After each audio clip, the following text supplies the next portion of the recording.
सात आसमान पर बना एक मुकद्दस घर। इस वक्त जब आप ये वीडियो देख रहे हैं 70,000 फरिश्ते उस घर के गिर्द मुसलसल तवाफ कर रहे हैं। ये घर किसने बनाया है और मिराज की रात नबी सल्लल्लाहु अलैहि वसल्लम ने वहां क्या देखा था, हम इस वीडियो में बैतुल मामूर के मुताल्लिक तमाम हक़ाइक़ को जानेंगे। जब हज़रत आदम अलैहिस्सलाम इस ज़मीन पर तशरीफ़ लाए तो अल्लाह के हुजूर में ये सवाल किया कि ए पाक परवरदिगार, यहाँ न तो मैं फ़रिश्तों की तस्बीह व तकबीर सुन सकता हूँ और ना ही कोई ऐसी जगह देखता हूँ जहाँ मैं तेरी इबादत करूँ। लिहाजा अल्लाह की तरफ से ये जवाब आया कि जिस तरह तुमने सातवें आसमान पर बैतुल मामूर को देखा है जिसके गिर्द फरिश्ते तवाफ़ करते हैं, तो हम तुम्हें एक जगह बताते हैं, वहाँ तुम भी काबा की तामीर करो और उसके गिर्द तवाफ़ करो और वहाँ नमाज अदा करो। हज़रत जिब्रील अलैहिस्सलाम ने हज़रत आदम को वो जगह दिखाई और वहां अपने पर मारकर 7 ज़मीनों की बुनियाद डाल दी, फिर चारों तरफ से दीवारें बुलंद कर दी। इस खाना खुदा की तामीर नौ हज़रत नूह अलैहिस्सलाम ने की और फिर हज़रत इब्राहीम अलैहिस्सलाम ने इसकी तामीर को मुकम्मल किया, जिसे आज हम खाना काबा कहते हैं। अब सवाल ये उठता है कि सातवें आसमान पर मौजूद वो मुकद्दस घर क्या था जिसकी मुशाहिबत में हज़रत आदम ने खाना काबा की तामीर की। दरअसल बैतुल मामूर के माने आबाद घर हैं। ये दरअसल फरिश्तों का काबा है जो सातवें आसमान पर काबतुल्लाह के ऐन ऊपर है। फरिश्ते इस घर का तवाफ करते हैं। बैतुल मामूर ज़मीन और आसमान की पैदाइश से 50,000 साल पहले तख्लीक किया गया। रिवायतों के मुताबिक हर रोज़ 70,000 फरिश्ते इबादत और तवाफ़ के लिए आते हैं और एक दफ़ा तवाफ़ के बाद उनको क़यामत तक दोबारा मौका नहीं मिलेगा और इस तरह हर रोज़ नए 70,000 फरिश्ते आ जाते हैं। हदीस में है कि जब नबी सल्लल्लाहु अलैहि वसल्लम मेराज की रात आसमानों के सफ़र पर गए तो आपका गुज़र बैतुल मामूर के पास से हुआ। आपने देखा कि हज़रत इब्राहीम अलैहिस्सलाम बैतुल मामूर पर टेक लगाए बैठे हैं। रिवायत यूं है कि नबी सल्लल्लाहु अलैहि वसल्लम ने फरमाया, फिर मुझे सातवें आसमान पर चढ़ाया गया। वहाँ एक अधेड़ उम्र के बुजुर्ग बैतुल मामूर के दरवाजे के करीब एक कुर्सी पर टेक लगाए तशरीफ़ फरमा थे। उनकी शक्ल नबी सल्लल्लाहु अलैहि वसल्लम के मुशाबह थी। आप सल्लल्लाहु अलैहि वसल्लम ने दरियाफ्त किया, ये कौन है? हज़रत जिब्रील ने अर्ज़ किया, ये आपके बाप हज़रत इब्राहीम हैं।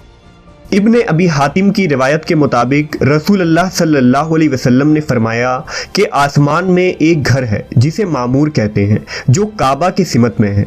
चौथे आसमान में एक नहर है जिसका नाम नहर हैवान है। हज़रत जिब्रील हर रोज़ उसमें गोता लगाते हैं और निकल कर बदन झाड़ते हैं जिससे 70,000 कतरे झड़ते हैं। एक एक कतरे से अल्लाह ताला एक एक फरिश्ता पैदा करता है जिन्हें हुक्म होता है कि वो बैतुल मामूर में जाएं और नमाज अदा करें। उन फरिश्तों का एक सरदार होता है जिसे हुक्म दिया जाता है कि उन्हें लेकर किसी जगह खड़ा हो जाए, फिर वो अल्लाह की तस्बीह के बयान में लग जाते हैं। हज़रत इमाम अली अलैहिस्सलाम से एक शख्स ने पूछा कि बैतुल मामूर क्या है? आपने फरमाया, वो आसमान में है, उसे सिराह कहा जाता है। ये काबा के ठीक ऊपर है। जिस तरह ज़मीन का काबा हुर्मत की जगह है, उसी तरह वो आसमान का काबा है। हर रोज़ उसमें 70,000 फरिश्ते नमाज अदा करते हैं, लेकिन जो आज गए हैं उनकी बारी क़यामत तक दोबारा नहीं आएगी, क्योंकि फरिश्तों की तादाद ही इस कदर है। रिवायतों के मुताबिक मेराज की रात बैतुल मुक़द्दस में तमाम अंबिया किराम और मुरसलीन ने नमाज पढ़ी और बैतुल मामूर में तमाम अंबिया और पिछली उम्मतों के ईमान वालों ने नबी सल्लल्लाहु अलैहि वसल्लम के इमामत में नमाज अदा की।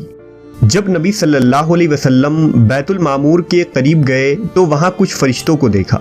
कुछ रुकू में थे, कुछ क़याम में थे, कुछ सजदे में गिरे थे। आप सल्लल्लाहु अलैहि वसल्लम ने हज़रत जिब्रील से दरियाफ्त किया कि ये क्या कर रहे हैं। हज़रत जिब्रील ने बताया कि ये नमाज अदा कर रहे हैं और जो फरिश्ता जिस अंदाज में है वो क़यामत तक ऐसे ही रहेगा। آپ کو یہ عبادت اتنی زیادہ پسند آ گئی کہ آپ نے اللہ سے اپنی امت کے لیے نمازوں کا تحفہ مانگ لیا، لہٰذا اللہ نے اہل ایمان پر رحم کیا اور ایسی نماز عطا کی جس میں تمام عبادتوں کا مجموعہ تھا، یعنی ہم ایک ہی نماز میں رکوع، قیام اور سجدہ کرتے ہیں۔ سورہ طور میں اللہ تبارک و تعالیٰ نے اس مقدس گھر کا ذکر کچھ یوں کیا ہے: قسم ہے طور کی اور اس کتاب کی جو لکھی گئی ہے کشادہ ورقوں میں، اور بیت المعمور یعنی اس آباد گھر کی قسم ہے، اور اونچی چھت کی اور جوش مارتے ہوئے سمندر کی، بے شک آپ کے رب کا عذاب واقع ہو کر رہے گا۔ محققین نے بیت المعمور کو ہماری اس کائنات کا مرکز قرار دیا ہے، جیسا کہ کعبہ شریف ہماری اس دنیا کا مرکز ہے جس کے گرد تمام بندے طواف کرتے ہیں۔ اسی طرح سولر سسٹم میں تمام سیارے سورج کے گرد گھومتے ہیں اور ہزاروں سورج ہماری کہکشاں یعنی ملکی وے گیلیکسی کے گرد چکر کاٹتی ہے۔ یہ لاکھوں کہکشاں بھی ایک سپر میسیو بلیک ہول کے گرد گھوم رہا ہے۔ اسی طرح تمام فرشتے بیت المعمور کے گرد چکر کاٹ رہے ہیں۔ غرض یہ کہ کائنات میں تقریباً تمام چیز محو گردش ہے۔ بے شک اللہ نے اس کائنات کے نظام میں ہمارے لیے توحید کے پیغام کو کھول کر رکھ دیا ہے کہ انسان کی زندگی کا بھی ایک مرکز ہونی چاہیے جس کے اصولوں کا اسے پابند ہونا ہے۔